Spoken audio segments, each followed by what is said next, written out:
আসসালামু আলাইকুম। আমরা যখন একটা ভিডিও করি তখন আমাদের ভিডিওতে কি আসে, আউট থেকে যে কোনো একটা সাউন্ড চলে আসে, গাড়ি ঘোড়ার সাউন্ড বা যে কোনো সাউন্ড, পশু পাখির সাউন্ড। ভিডিও করার ক্ষেত্রে আমাদের এই সাউন্ডগুলো আসতেই থাকে, আউট নয় যেটাকে বলে। তো আমরা এটা কীভাবে রিমুভ করব? আমরা এটা কীভাবে রিমুভ করব? শুধু আমাদের কথাগুলো, জাস্ট কথাগুলো শোনা যাবে সুন্দরভাবে, কোনো রকম আউট থেকে কোনো সাউন্ড আসবে না। তো এটা কীভাবে আমরা রিমুভ করবো আমি আপনাদেরকে আজকে সেটা দেখাবো। ১ মিনিটে আপনারা আপনাদের যে কোনো ভিডিওর আউট সাউন্ডগুলো আপনারা রিমুভ করে ফেলতে পারবেন ১ মিনিটে। একটা অ্যাপ্লিকেশনের মাধ্যমে আপনারা এটা করতে পারবেন। অ্যাপ্লিকেশনটা তো আপনারা সবাই চিনেন, সেটা হলো আমাদের জনপ্রিয় অ্যাপ্লিকেশন ক্যাপকাট। তো আপনারা ক্যাপকাট দিয়ে কিন্তু আউট নয়েজ রিমুভ করতে পারবেন। কীভাবে রিমুভ করবেন সেটা দেখাবো। আর ভিডিও স্কিপ করা যাবে না, খুব মনোযোগ দিয়ে ভিডিওটা দেখবেন, তাহলে মিস করবেন। আর ভিডিওতে একটা লাইক দিবেন, চ্যানেলটি সাবস্ক্রাইব করে পাশেই থাকবেন। তো আমি এখন আপনাদেরকে স্ক্রিনে গিয়ে দেখাবো কীভাবে আমরা আউট নয়েজ ভিডিও, যে কোনো ভিডিওর শ্যুট করার পরে সেই ভিডিওর আউট নয়েজটা আমরা রিমুভ করবো। আমি আপনাদেরকে এখন সেটাই দেখাবো। তো চলুন আমি স্ক্রিনে গিয়ে আপনাদেরকে দেখাই কীভাবে আমরা আউট নয়েজটা রিমুভ করবো। তো ভিডিওতে একটা লাইক দিতে মিস করবেন না। আমি কোথায় ভিডিও করতেছি আপনারা দেখতে পারতেছেন, আমার সবগুলা ভিডিও বাগানের মধ্যে। আমি ভিডিও এখানে নিরিবিলি এসে এখানে ভিডিও করি, এখানে কোনো রকম ডিস্টার্ব হয় না, তাই আমি এখানে এসে ভিডিও করি সবসময়। আমার এই একটাই জায়গা আছে, আমি এখানে এসে ভিডিও করি। আমার কোনো স্টুডিও নাই বাড়িতে, মানে ভিডিও করার মতো কোনো প্রসেস নাই, তাই আমি এখানে এসে ভিডিও করি। আর এই নর্মাল একটা মাইক্রোফোন, এই মাইক্রোফোনটা দিয়ে আমি ভিডিও করি। তো চলুন আমি এখন স্ক্রিনে গিয়ে আপনাদেরকে দেখাবো কীভাবে আমরা আউট নয়েজ রিমুভ করবো। তো চলুন। তো আমি স্ক্রিনটা শেয়ার করতেছি, ভালো করে লক্ষ্য করুন স্ক্রিনটার দিকে। তো আমাদের জনপ্রিয় অ্যাপ্লিকেশন ক্যাপকাট। তো আমরা কী করবো, এটা গুগল প্লে স্টোর থেকে আমরা এটাকে ডাউনলোড করে নেব, ইনস্টল করে নেব।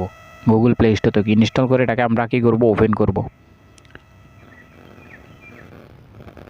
তো ওপেন করার পর তো এরকম আসবে, নিউ প্রজেক্টে এই পেজটা আসবে, নিউ প্রজেক্ট। তো আমরা কী করব, নিউ প্রজেক্টে আমরা ক্লিক করে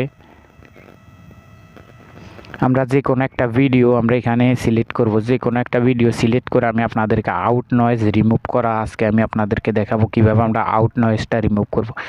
তো আমি যে কোনো একটা ভিডিওর উপরে আমি ক্লিক করে দিলাম। তো আমার এইমাত্র যে ভিডিওটা আমি করছি, তো আমি এই ভিডিওটার উপরে ক্লিক করে অ্যাডে ক্লিক করব। তো অ্যাডে যখন ক্লিক করব, করার পর আমি এখানে একটু প্লে করব। প্লে করার পর আমি আপনাদেরকে দেখাই।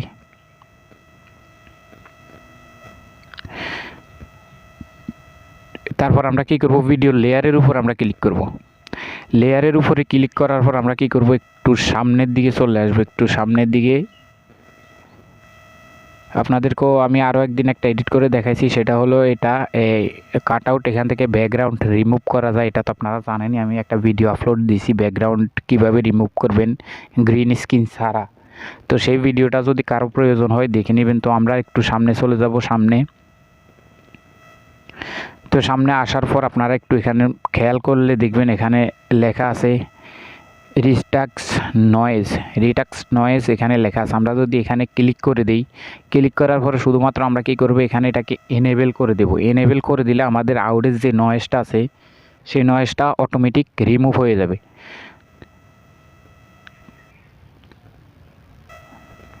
তো তারপর আমরা কি করব, এখানে টিক মার্ক আছে, এখানে টিক মার্কে ক্লিক করে দেব। কিছুটা থাকবে আউট নয়েজ, কিছুটা থাকবে। পরবর্তীতে যদি আমরা আবারও এটা সেভ করে যদি আমরা আবারও ক্যাপকাট থেকে যদি আউট নয়েজ রিমুভ করি, তাহলে পুরোপুরি চলে যাবে। একবারের জায়গায় দুইবার করবেন, তাহলে পুরোপুরি আউট নয়েজটা রিমুভ হয়ে যাবে। তো আমরা এখানে টিক মার্ক করে, টিক মার্কে ক্লিক করে আমরা এখান থেকে উপরে দেখুন সেভ অপশন আছে, এখান থেকে আমরা সেভ করে নেব।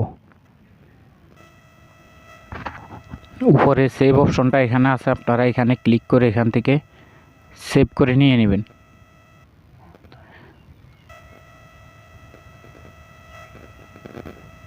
তো এখানে সেভ হওয়া পর্যন্ত ওয়েট করতে হবে। সেভটা হয়ে গেলে আপনারা কি করবেন, যদি হালকা থাকে রিমুভ করার জন্য, তাহলে আপনারা কি করবেন, সেভ হওয়ার পরে আবারও সেম প্রসেসে আপনারা ক্যাপকাট অ্যাপ্লিকেশনে গিয়ে আবার আপনারা আউট নয়েজটা রিমুভ করলে পুরোপুরি চলে যাবে। পুরো শুধু আপনার কথাগুলো শোনা যাবে, আর কিছুই শোনা যাবে না। তো আপনারা এইভাবে করে নেবেন। আর ভিডিওতে একটা লাইক দিবেন, চ্যানেলটি সাবস্ক্রাইব করবেন পরবর্তীতে ভিডিও দেখার জন্য। আর চেষ্টা করব আপনাদেরকে ভালো ভালো ভিডিও উপহার দেওয়ার জন্য, কষ্ট করে ভিডিও বানাই। ভিডিওতে একটা লাইক দিয়ে দিবেন। ধন্যবাদ, সবাই ভালো থাকবেন। আল্লাহ হাফেজ।